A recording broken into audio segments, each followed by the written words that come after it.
Good afternoon. My name is Mary Talara, and I am the proud Assistant Superintendent for Advanced Studies and Programs. It's an honor to be here today. In fact, the Triple E team and I are thrilled to present in Triple E this afternoon. At this time, I'd like my distinguished colleagues to introduce themselves. Hi, I'm Chris Hanks. I'm the teacher specialist / cheerleader for our Triple E program. I'm Melissa Major, and I am the Global Studies Triple E teacher at Bodkin Elementary School. Hi, Farouk Butwala. I'm the Arts and Humanities teacher at Glendale Elementary in Glen Burnie. As you're aware, there are 4 themes in Triple E: STEM and Society, Global Studies, Arts and Humanities, and World Cultures and Language, which is specific to the IB Primary Years Program, or PYP. Yeah, I'm going to tell you the story of our 3 pillars of the Triple E program. We do have little story bags for you in the back that contain a little bit more information and brochures and even a little handmade puppet from students for you. So that's for later.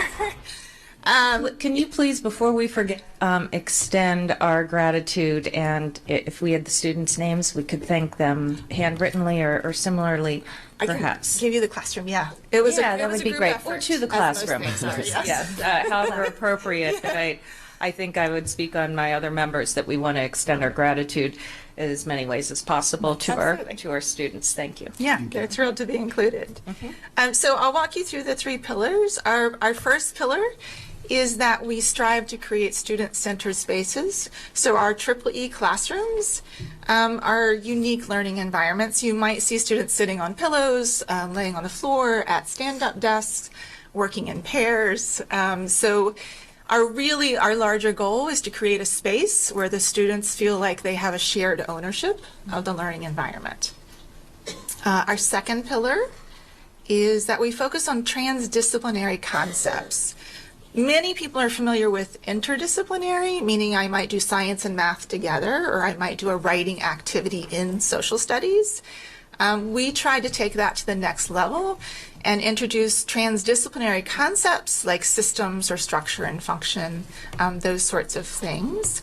I'll talk to you a little bit about, so systems is an idea that we talk about with our students. And if you understand a system, you know that it has an input and output, there are boundaries and interactions.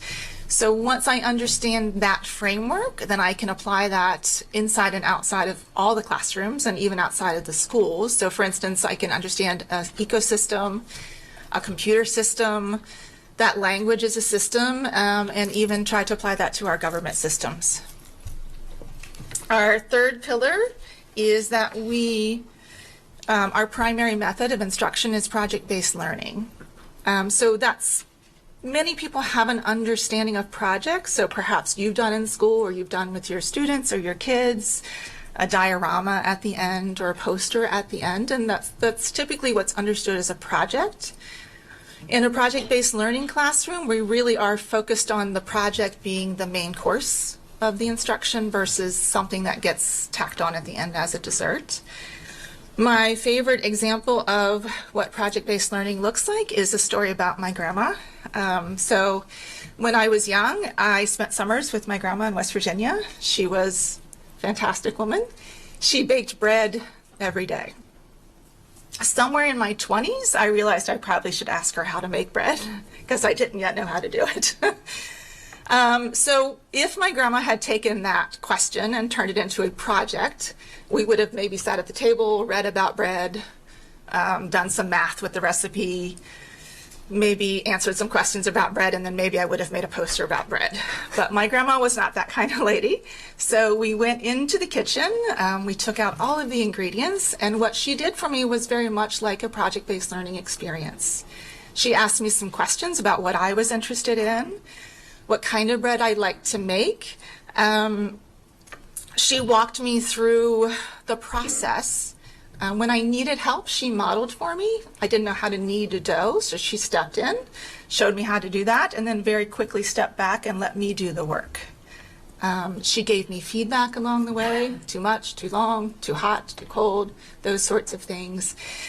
And we had lots and lots of discussion points and inquiry points along the way that made the learning my own instead of her talking at me. And at the end of this process, I had a loaf of bread, albeit a little burnt and a little dense. I had a loaf of bread that was a powerful demonstration of my learning. So this authentic product reflected the process. And in our classrooms, that's the type of learning that we're trying to recreate, is that the students are engaged in the process and creating authentic products that give them their feedback on their learning. I'm going to turn it to so that you can see two specific projects in our classrooms. Melissa's going to tell you a little bit about a project that she does at Bodkin Elementary School. Hi. So if you look inside a Triple E classroom, you'll be in awe of what students produce. This program showcases student creativity through innovative, authentic products. Today, I'm here to share a vibrant story of learning with you and to showcase some of these incredible student-made products. So first grade students at Bodkin Elementary have already completed their first module in Global Studies on African mass and emotions. They began by generating compelling questions that drove a sustained inquiry of African mass. They explored authentic African mass and worked with experts to uncover the cultural characteristics of these mass. They discovered the way shapes and textures are used to make distinct expressions. Then they studied books from children's literature and built their own capacity for recognizing and identifying specific emotions. Next, they created their own version of an African mask to photograph and feature in a published book, a class book on emotions. These books are now in the Calm Down centers throughout our school to help assist students in navigating their emotions throughout the school day. Now, when the students first investigated the African mass, their general reaction was fear. Slowly, through questioning and further experience, they began to shed this fear. They began to see the beauty that was inherent in this art form. And it wasn't long before they themselves were using age-old African mask designs to create their own original masks. Art from other cultures isn't scary or confusing when you take the time to learn about it from a reliable source. The students went home talking about African masks, creating additional masks in their spare time, asking to see African art exhibits. Through global studies, their horizons were broadened in a direction they never considered pursuing. Children also became more aware of their emotions and the role they play in connecting with others. Before, they used words like good and bad or happy and sad, but over the course of this project, they acquired a rich vocabulary for their feelings by accurately naming their emotions and recognizing them when exhibited by others. Through the writing of this book and the activities that comprise the research for it, they had a window into others' perspectives, a way to connect with others and their experiences. They learned that all people experience emotions. Emotions tell us what we need and show that we're part of a common human experience. We all belong. Reluctant learners who often feel unsuccessful in other classrooms blossomed in unexpected ways. Their peers viewed them differently, and more importantly, they saw themselves differently. They learned that they could belong, they could connect, they could make needed contributions. Presley noted, with time and effort, I can do really great things. In fact, we all can. Students find the real-world processes that we use in global studies rewarding because they are like a mirror that shows them their hidden inner talents. Some students might masterfully shape the masks, the clay, to create an amazing mask. Many students excelled at the writing process, finding just the right words. Jacob wrote, "My mask feels angry. It feels like you're upset and your body is filling with lava.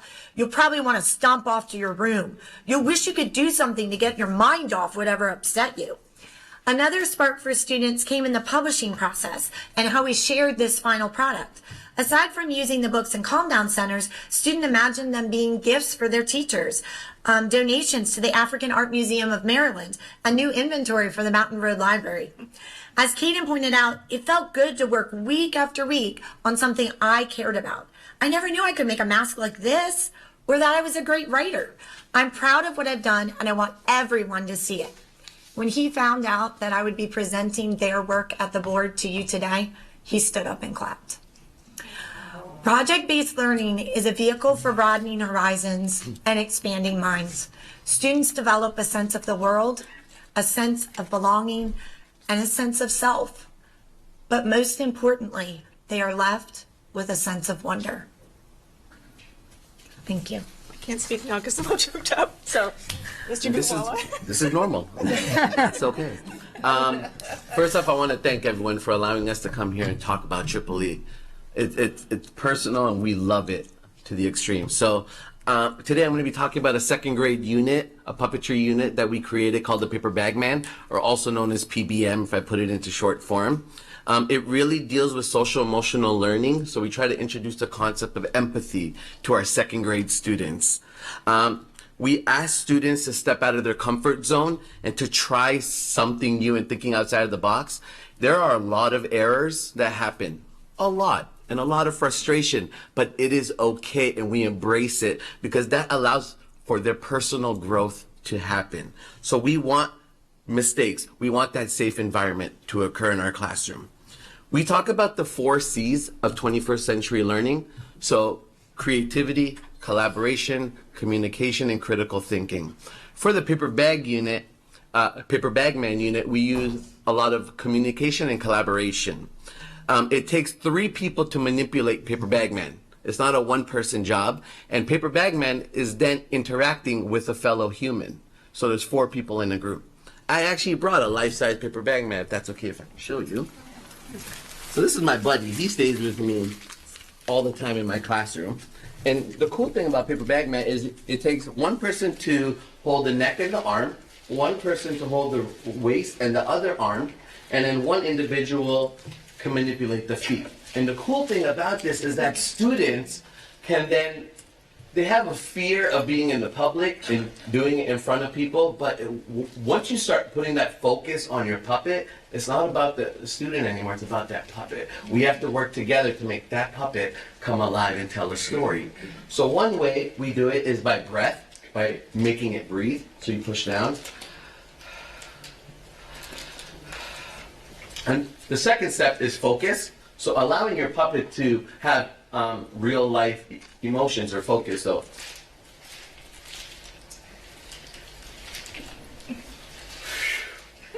a lot of students love the opportunity to become someone else. It's not them anymore, it's someone else. And weight is allowing your puppet to have gravity. So it's walking. Right now we have a third person, but we have a third person. And allowing it to give it walking features when they move. So the great thing about the collaboration aspect is at the end, they have to create a play that deals with empathy. So a lot of students have a collaborative piece where they have to think about a time in their life where they had an opportunity that happened at recess or at the cafeteria, or something happened in the classroom that they didn't know how to deal with. So they work together to create a play where Paper Bag Man has to interact with the human, and what could they do differently to make the situation better or different for a certain individual. So once they did that, it just broadened their horizons, and they were able to talk and communicate and just learn different skills throughout the 8-week unit. It's not a one and done kind of thing. I even had a student, a second grade student at lunch, who came to me and told me that they ended up moving. They asked the teacher if they can move seats in the cafeteria so they can sit beside a certain individual. I said, okay. And I said, why did you do that? It's like, I noticed through body language that that individual was not having a good day or a good experience. I was like, okay. They ended up asking the teacher, they moved. And I said, why did you do that? And they said, I would like someone to do that for me if I was in that spot. And I was like, okay, you're 7 and 8 years old, and this is what you are saying. So it really allows a lot to happen, because in Paper Bag Man, in the presentation, I kind of twisted it on them. They're not allowed to speak during the presentation. So it's a lot of communication through body language. A lot of times we want to talk, but we don't listen. So I wanted to see if you can see body language and interpret what's happening. So in the end, students learn rules of puppetry, the techniques needed to develop communication and collaboration skills, learning to communicate via body language, empathy through social and emotional learning, that it's okay to make mistakes, embrace it, and performing a play for an audience. Because we want to teach this to younger students as well, if it's their turn. So Paper Bag Man and Triple E broadens horizons, and it truly, truly sparks creativity amongst our scholars that they will take from second grade to third grade to middle school to high school and into their everyday lives when they become adults. Thank you. Triple E teaches students to approach problems with open mind, as you heard, using their creativity. This program also provides elementary teachers with precious and much-needed additional planning time. This year, with the inclusion of Broadening and Glen Burnie, we initiated our 8th cluster. The result is 26,448 students being served. If the superintendent's fiscal year 20 budget is funded, 42.4 teachers, all county students will afford their students the EEE experience, where students love learning and recognize their own strengths. This concludes our presentation. At this time, we are prepared to answer any questions.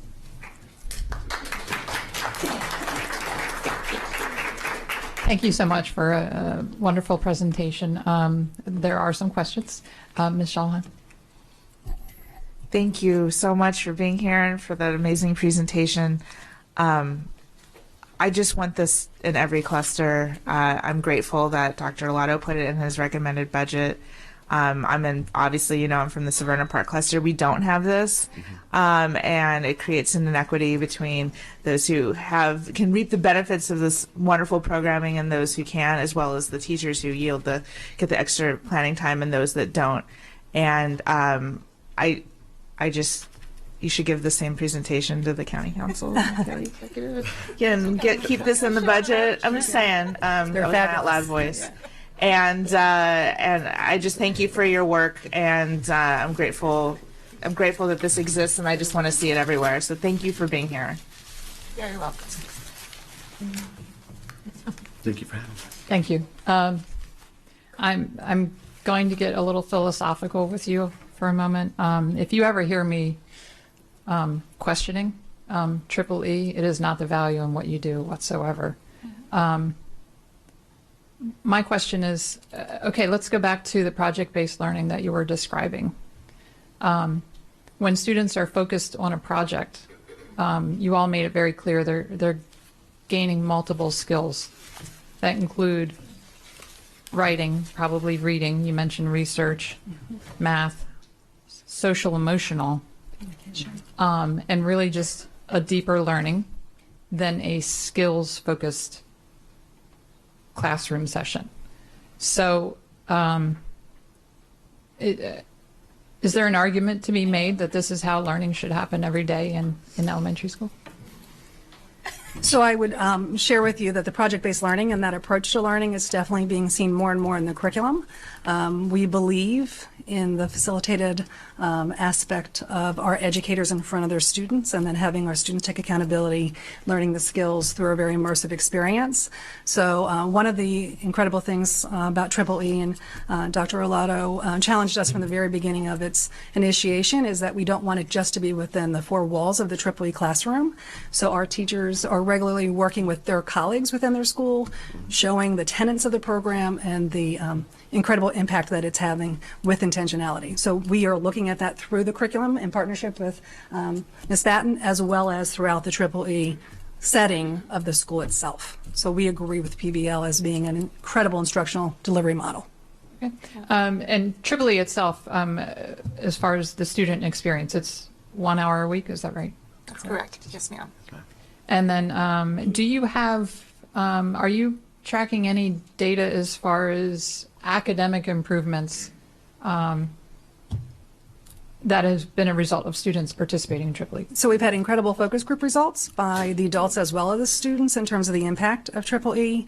Last year through the IDD office, we actually saw a greater correlation in academic results on the park with some of our schools. And then this year we are actually involved in a study, a longitudinal study, to see the long-term effects and the sustained impact. As Chris said, we're really building, well, Farouk said, incredible 21st century skills, as well as an opportunity to be a part of a school community from results. And we want to see that result being able to be shown to you in a more purposeful way. So to make sure I understand, you saw gains in park scores by implementing EEE. Yeah, the IDD office did a breakdown of Title I schools with EEE and Title I schools without EEE, and there was a difference between the schools that had it and that did not. So potentially moving all students towards a daily classroom experience of project-based learning could result in some great gains. Yeah, absolutely. And we have experts. So the other benefit is we have these teachers in every building soon, yet we will, who are experts, because we do a lot of deep training in project-based learning. So they're there to support the other teachers as they venture into these practices. Thank you. Yes, ma'am.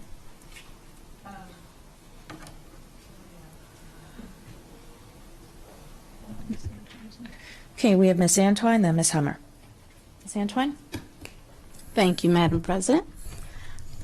I loved it. And I have been blessed to actually witness Triple E in action. I'm a huge advocate for it.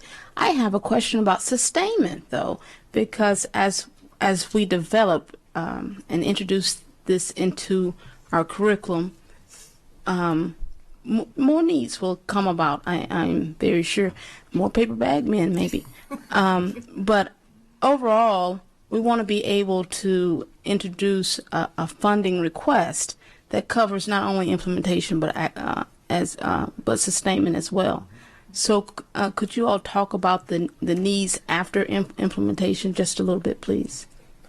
So let Chris speak to this as well, but one of the things we've ensured is the ongoing professional learning or professional development.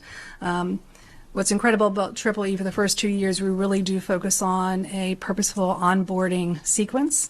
It's actually 6 weeks for the first year teachers and 4 weeks for the second, because we want them to be experts in the tenets and understand their influence in that classroom setting as a facilitator of knowledge. And so what we have done is we've ensured, as we've had rehires, we've had some promotions, and some of our teachers have left us over the years. We've ensured that then the new teachers come part of the onboarding process. Right. And then throughout the course of the year, there's targeted professional development happening.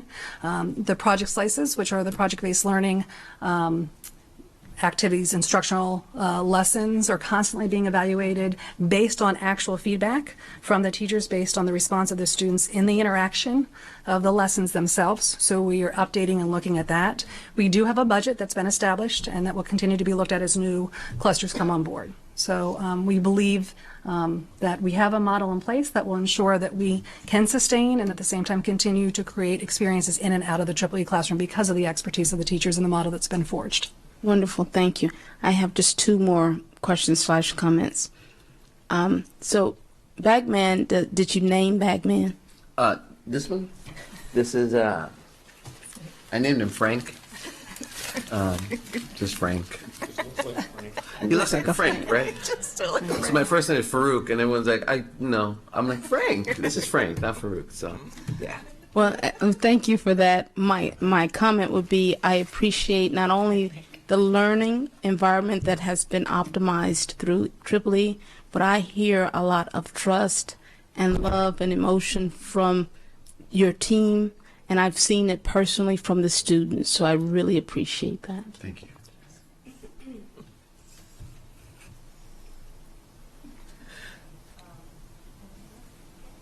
And Ms. Hummer.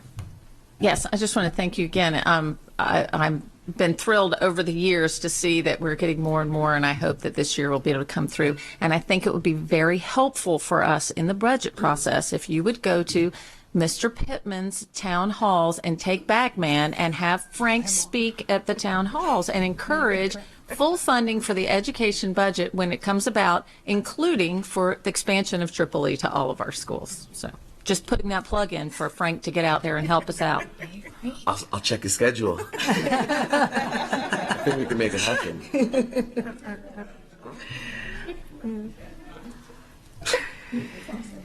Mr. Lowe. Thank you, Madam President. Being a fan of oldies hits and everything, I just thought while you're doing this with Paper Bag Man, you got to put him to music with Rubber Band Man by Spinners. Just an idea. It's a great extension, please. Thank you. Brings in arts in a Thank you. different way. Great job, Phyllis. Great job. Absolutely. Thank you. It's from board members at this time or questions. Seeing none, any public comment on this agenda item? Seeing none. Thank you guys Thank so you. very Thank you so much. much. Excellent.